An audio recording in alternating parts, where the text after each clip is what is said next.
Emri im është Blerim. Kjo që do t'ju tregoj nuk është thjesht një histori, por plagë e hapur në shpirtin tim. Historia ime fillon këtu, në Shqipëri, në një qytet të vogël ku jeta nuk ishte kurrë e lehtë, por gjithmonë e mbushur me dashuri. Isha 32 vjeç atëherë, burr i thjesht, punëtor dhe mbi të gjitha, baba i 2 vajzave që ishin drita e syve të mi. Gruaja ime, Denisa, ishte gjithçka që kisha ëndërruar ndonjëherë. E qetë, e fortë, e dashur, një grua që e dinte si të mbante familjen bashkë edhe kur mungonin gjërat më të domosdoshme. Ne kishim ndërtuar një jetë modeste, një shtëpi të vogël, shumë ëndra dhe 2 ëngjëj tanë. Ana, që sapo kishte mbushur 5 vjeç, dhe Dea, voglushja 3 vjeçare, që çdo ditë më priste te dera kur kthehesha nga puna, duke më thirrur me zërin e saj të ëmbël. Babi, babi. Por, jeta nuk është gjithmonë aq e bukur sa e duam ne. Sa më shumë rriteshin vajzat, aq më shumë nevojat shtoheshin. Çdo muaj llogarisnin faturat, çmimet rriteshin, ndërsa rrogat nuk mjaftonin. Unë punoja herë në ndërtim, herë si shofer, herë punë të përkohshme, por kur nuk mjaftonte. Dhe çdo herë që shija Denisën duke numëruar lekët, duke lënë më një ndonjë gjë që do të dëshironte, ndihesha fajtor. Një natë, kur të gjithë kishin fjetur, dola në verandë. Mbaj mend që qielli ishte plot hyje, por zemra ime ishte e rëndë. Denisa më gjeti aty, i ulur, me cigaren që më digjej në dorë pa e pirë. "Ç'ke?" më pyeti ajo me një zë të butë. "Jam lodhur," i thash. "Jam lodhur që nuk arrit dot t'ju jap më shumë." Ana do libra, Dea kërkon fustane, e unë mezi mbaj bukën në tavolinë. Ajo ul pranë meje, më mori dorën dhe buzëqeshim atë qetësinë e saj të çmuar. "Blerim, ti po jep gjithçka, por ndoshta duhet mendosh për atë që kemi folur disa herë." E kuptova me një herë për çfarë fliste. Emigrimi. Fjala emigrim kishte qenë gjithmonë aty, si një hije mbi kokën tonë. Lagja jonë ishte plot histori. Djem që kishin shkuar në Itali, Gjermani, Angli. Disa ktheheshin me makina të reja, disa ndërtonin shtëpi moderne, disa nuk ktheheshin fare. Dhe gjithmonë më vinte ndërmend. Po sikur të provoja edhe unë, por frika më mbyste. Frika që Ana e Dea do rriteshin pa mua.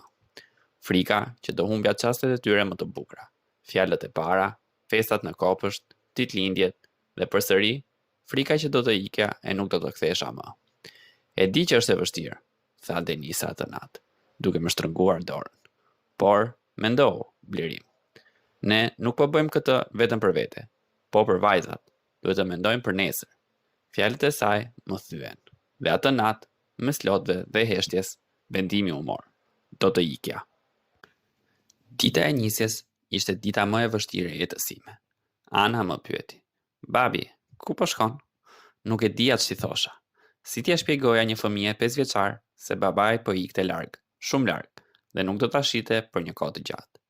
E mora në krah, i putha flokët dhe i thash: "Po shkoj të punoj pak, por do të kthehem shpejt. Deri atëherë, ti je e madhja e shtëpisë. Duhet të kujdesesh për mamin dhe motrën tënde." Ajo tundi kokën dhe më dha një puthje në faqe. Dea, e vogla, nuk kuptonte. Vetëm më pa me ata sytë të mëdhenj të kaltër. Sigur donte më thoshte: "Mos ik, babi." Denisa më shikonte me sy të mbushur lotësh, por nuk qau. Ajo ishte e fortë për të dy. Kur autobusi u nis, pash nga xhami pamjen e fundit. Denisa me 2 vajzat pranë, duke tundur dorën, dhe zemra ime u thye në mira copa. Gjermania nuk më priti me krah hapur. Përkundrazi, ditët e para ishin një shok i madh. Nuk kuptoja gjuhën, rrugët më dukeshin të huaja, njerëzit kalonin pranë me indiferencë. U strehova te një kushëri larg qytetit, në një dhomë të vogël që e ndaja me 3 emigrantë të tjerë. Puna e parë që gjeta ishte në ndërtim. Zgjohesha herët në mëngjes, punoja deri në mbrëmje vonë. Duart më ishin bërë plag, shpina më dhimbte, por nuk kisha zgjidhje. Paka ishte më e ulët se sa kisha menduar, dhe dokumentat dukeshin një ëndër e largët. Jeta pa letra ishte ferr. Çdo ditë kisha frikë se mos ndalesha nga policia, se mos më deportonin. Nuk kisha siguri, nuk kisha të drejta. Isha thjesht një krap pune i lodhur. Netve, kur kthehesha në dhomën e vogël, shikoja foton e Denisës me vajzat dhe flisja me ta sikur më dëgjonin. Ana, Dea, babi është këtu, po punoj për ju, bani edhe pak. Koha kalonte, Ana nisi shkollën, por unë nuk isha aty ta shoqëroja. Nuk isha aty ta shija me çantën e saj të parë, me emocionin një fëmie që hap një kapitull të ri. Deja filloi të fliste më shumë, por unë e dëgjoja vetëm nëpërmjet telefonit. Një ditë, Denisa më dha telefonin dhe Ana foli me mua. Zëri i saj i vogël më tha: "Babi, pse nuk po vjen? Fëmijët e tjerë kanë babi në festë, e unë jo." Më shpoj zemrën. U përpoqja të buzëqeshja, edhe pse ajo nuk më shite. "Shpejt, zemër, shumë shpejt do vi," i thash. Por, brenda e dija se ajo shpejt nuk kishte asnjë afat.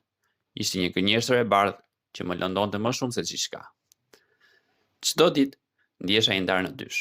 Një pjesë e imja punonte, mbijetonte në Gjermani, ndërsa pjesa tjetër jetonte në Shqipëri, te Denisa, Ana dhe Dea. Dhe sa më shumë kalonte koha, aq më tepër ndjesha sikur po humbja diçka, që nuk mund ta ktheja kurrë më. Kur zbrita për herë të parë në Gjermani, ndjeva sikur po filloja një kapitull të ri të jetës sime. Shumë më kishin thënë se nuk ishte e lehtë, sidomos pa letra. Por brenda meje kishte një zë që më përshpëriste. Për vajzat doja dalësh. E vetmja gjë që më mbante në këmbë ishte mendimi për Anën dhe Dean. Fytyrat e tyre të vogla që i lash në Shqipëri. Dhe Denisa që më përshëndeti me lot në sy kur u largova. Në fillim ishte çdo gjë e çuditshme. Por muajt kalonin njëri pas tjetrit. Çdo muaj dërgoja një pjesë të vogël të pagës. Nuk ishte shumë, por mjaftonte që Denisa të mos ndjente mungesën për gjërat më të domosdoshme. Por gjithmonë ndjesha fajtor kur më tregonte për ditëlindjet e Anës dhe Dea. Sot Ana mbushi 5 vjeç, më tha një herë Denisa në telefon. Unë ndjeva se zemra po më shtrëngohej. Si e kaloj ditën, e pyeta. Shumë bukur, Blerin. Erdhi gjyshja, sollëm një tortë të vogël, vetëm ajo të kërkoi shumë. Tha, ku është babi im? Në atë moment nuk mund të flisja.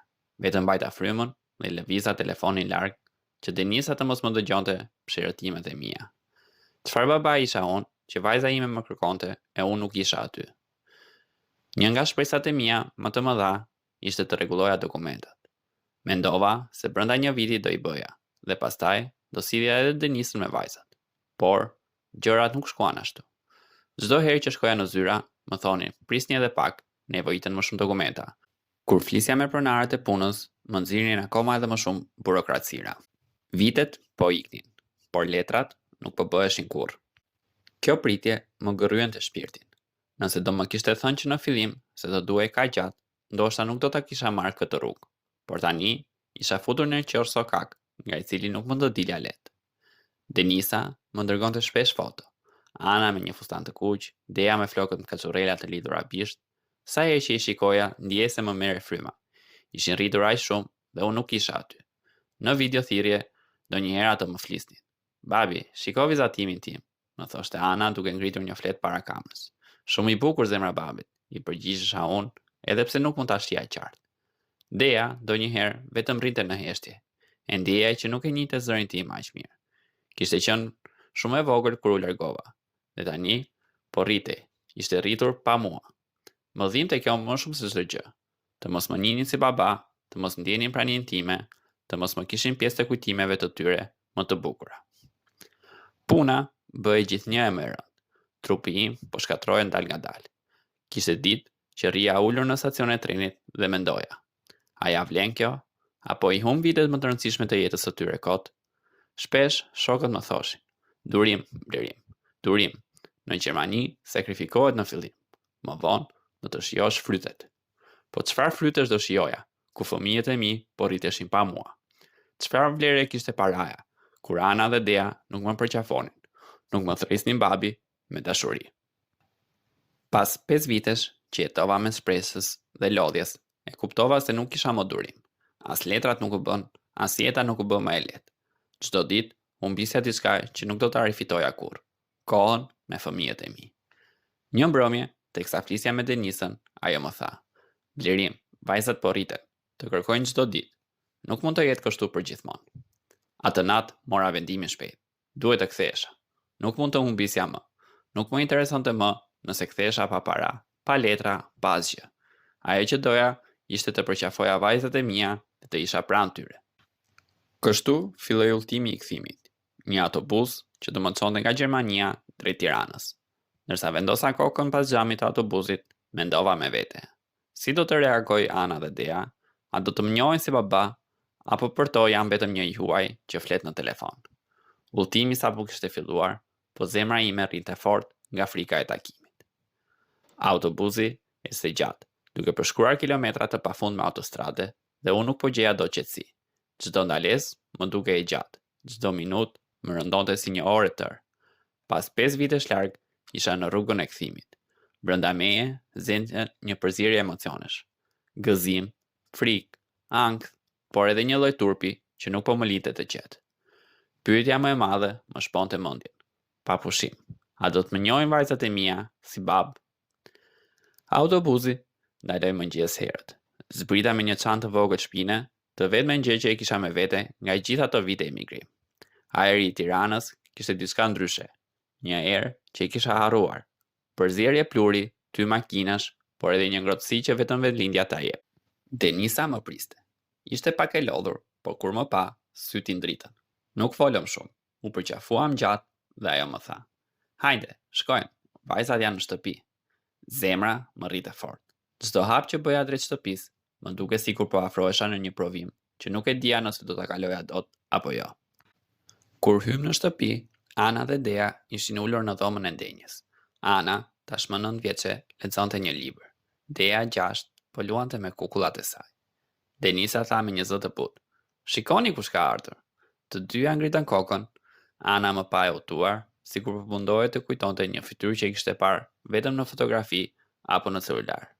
Dea më hodhi një shikim të shpejtë dhe fshihej pas krahut të së motrës. Unë u ula në gjunjë me sytë e mbushur me lot. "Ana, Dea, jam unë, babi." Ana uli librin ngadalë. Pas disa sekondash, që për mua ishin si vite, ajo më tha me zë të ulët: "Ti je babi, nga telefoni." Lotët më rollën pa mundur t'i ndaloja. Po, për ta isha babi nga telefoni. Jo ai që i merrte nga shkolla, jo ai që përqafonte natën, por një zë dhe një fytyrë që shfaqej vetëm në ekran. Dea nuk foli, vetëm më shikonte me sytë e saj të mëdhenj, të pasigurt. U afrova ngadalë dhe zgjata duart, por ajo u tërhoq. Zemra më rat copash. Denisa më vuri dorën mbi shpatull dhe tha: "Mos u mërzit, kam vite pa të parë. Duhet kohë." Ditët e para ishin më të vështira të jetës sime. U mundova të afrohem dhe të jem pjesë e rutinës së tyre. Por gjithçka ishte e çuditshme. Ana fliste me mua me respekt, por kishte një lloj distance që më vriste. Dea nuk pranonte të flinte afër meje, thërriste vetëm Denisën. Në mbrëmje, ndërsa po përpiqesha t'i ndihmoja me detyrat, Ana më tha: "Mami gjithmonë më ndihmon, ti nuk ishe këtu." Ajo nuk e tha me keqdashje, po për mua ishte një thik në zemër. Çdo fjalë e tillë më kujtonte vitet e humbura. Kisha menduar se kthimi do të ishte një festë, një përqafim i madh që do t'i shlyente të gjitha. Por realiteti ishte ndryshe. 5 vite mungesë nuk fshihen me një ditë kthimi. Unë isha një i huaj për to. Për Anën, unë isha një kujtim i mjekullt nga fëmijëria e hershme. Dhe për Dean, isha thjesht një figurë në një ekran që tani kishte dalë nga telefoni. Fillova të ndihesha i padobish. Çdo herë që mundohesha të bëja diçka për to, ato shkonin te Denisa. Ajo ishte bota e tyre. Një mbrëmje, teksa ishin vetëm në kuzhinë, i thash Denisës: "Ndoshta ishte gabim që ika, po e shoh tani se çfarë kam humbur." Ajo uli syt dhe më tha: "Nuk ishte gabim, Lirim. Ti doje më të mirën për ne, por tani duhet kohë. Vajzat duhet të të njohin sërish." Vendosa të mos dorëzohem. Çdo ditë ulesha me to, pavarësisht nëse më pranonin apo jo. I çoja në park, u blija akullore, përpiqesha të luaja me kukullat e Deas dhe të ndihmoja Anën me librat. Fillimisht më shikonin të ftohtë, sikur thonin: "Ku ishte gjithë këto vite?" Por dal nga dal, fillova të ndjej thyerin e akut. Një pasdite, Ana më tregoi një vizatim që kishte bërë në shkollë. Ishte një familje me 4 persona: mami, babi, Ana dhe Dea. "Shiko babi, e vizatova edhe për ty," më tha ajo. Ato fjalë më mbushën me shpresë. Më në fund, po filloja të hyja në botën e tyre. Me Dean ishte edhe më e vështirë. Ajo nuk fliste shumë me mua. Por një natë, kur u zgjua nga gjumi dhe filloi të qante, unë shkova pranë saj. Denisa ishte në kuzhinë. Ja mbajta dorën ngadalë dhe I përshpërite. Mos ki frikë, zemra babit, jam këtu. Ajo ndaloi së qari për disa sekonda dhe më pa. Pastaj, pa thënë gjë, më shtrëngoi dorën. Ajo ishte hera parë që ndjeva se ndoshta po më pranonte. Edhe pse kishte momente të vogla që më jepnin shpresë, ende ndjesha I coptuar. Foto që shija në mur, festa që kishin kaluar pa mua, kujtime që unë nuk I kisha, më thernin çdo ditë. Por tani kisha një vendim. Nuk do të largohesha më. Mund të ishte e vështirë, mund të më duaj kohë e gjatë, por nuk do të humbisja më asnjë moment të jetës së tyre. Një mbrëmje, ndërsa Ana, Dea dhe Denisa po flinin, unë ula vetëm dhe shkrova në një fletore. Pas 5 vitesh emigrim, jam kthyer. Vajzat nuk më njohin si baba, por unë nuk do të ndalem derisa të më ndjejnë si të tillë. Kam humbur shumë, por ende kam një jetë të jetuar për to. Koha filloi të rrithë ndryshe. Nuk isha më blerimi që e mat jetën me paga mujore, me orë të gjata pune dhe ëndra për një të ardhme në një vend të huaj. Tani e masja me çastet e vogla. Një buzëqeshje e Anës, një përqafim I Deas, një darkë e qetë me Denisën. Çdo ditë ishte një provë. Çdo ditë ishte një hap I vogël drejt rikthimit tim si baba. Pas disa muajsh, fillova të ndjeja ndryshime të vogla. Ana nisi të më tregonte më shumë nga jeta e saj në shkollë. Një ditë erdhi dhe më tha: "Babi, më ndihmon me një projekt që kemi për Shqipërinë." Syt më mbushën me lot. Nuk isha vetëm një I huaj më, tashmë isha babi. Kalova gjithë mbrëmjen duke I treguar për qytetet, për traditat, për këngët popullore që unë I kisha dëgjuar kur isha fëmijë. Me Dean ishte një proces më I ngadalshëm, por më I prekshëm. Një natë e mora nga kopshti. Ajo më dha dorën vet, pa e kërkuar unë. Një dorë e vogël, por për mua ishte si një premtim I madh, po të pranoj ngadalë. Gjithsesi, plagët ishin aty. Një ditë, Ana gjeti disa foto të vjetra të festave të ditëlindjes. Ishin vetëm Denisa dhe vajzat. Ajo më tha me një farë ftohtësie: "Babi, ti nuk je në asnjë foto." Fjalët e saj më shpuan shpirtin. Nuk dija si të përgjigjesha. Denisa ndërhyri shpejt. Babi ishte larg për të punuar që ne mos ta mungonte asgjë, por unë e dija që nuk ishte kaq e thjeshtë. E dija që sado justifikime të kishte, mungesa ime kishte lënë boshllëqe që nuk mbusheshin lehtë. Atë natë shkova në dhomën e gjumit dhe qava. Për herë të parë që kur isha kthyer, qava me të madhe, pa e fshehur. Denisa më përqafoi dhe më tha: "Blerim, nuk mund ta ndryshosh të kaluarën, por mund të ndërtojmë të ardhmen." Vendosa të jem aty për çdo gjë. Nuk do të mungoja në asnjë festë, në asnjë mbledhje prindrish, në asnjë çast të rëndësishëm. Fillova t'i çoja në shkollë çdo mëngjes, t'i prisja pasdite. Bëja edhe gjërat më të vogla, si të blija libra që u duheshin, apo të luaja me to në oborr, edhe kur isha shumë I lodhur. Në fillim, ndjesha sikur po bëja me zor, vetëm për të kompensuar vitet e humbura. Por, më pas, kuptova se nuk ishte detyrë, ishte dashuri, ishte ajo që më kishte munguar gjithmonë. Një mbrëmje, Dea më hipi në prerë dhe më tha: "Babi, nesër dua të më çosh ti në kopësht." "Jo, mami." Ato fjalë më shëruan. Ishte era parë që Dea më zgjolli mbi Denisën. Pas gati një vit rikthim, ndjeva se kisha rifituar vendin tim. Ana më thërriste gjithmonë për ndihmë në leksione. Dea nuk flinte pa një përqafim timin dhe Denisa, ajo ishte gjithmonë aty, forca ime. Edhe kur unë lëkundesha. Nuk ishte një ribashkimi me njëhershëm. Ishte një proces I gjatë, I dhimbshëm dhe I bukur njëkohësisht. Një udhtim që më mësoi se prindërimi nuk është vetëm të sigurosh bukën e gojës. Është të jesh aty, I pranishëm, I gjallë në çdo moment, hap të jetës së fëmijëve. Shpesh ulem në dhomën e ndenjes dhe shikoj fotot e vjetra. Aty ku u mungoj. Zemra më dhëm, por më pas shikoj fotot e reja, plot me buzëqeshje ku jam aty mes tyre. Dhe kuptoj se, edhe pse kam humbur shumë, ende mund të jap gjithçka. Ndonjëherë më ka frikë.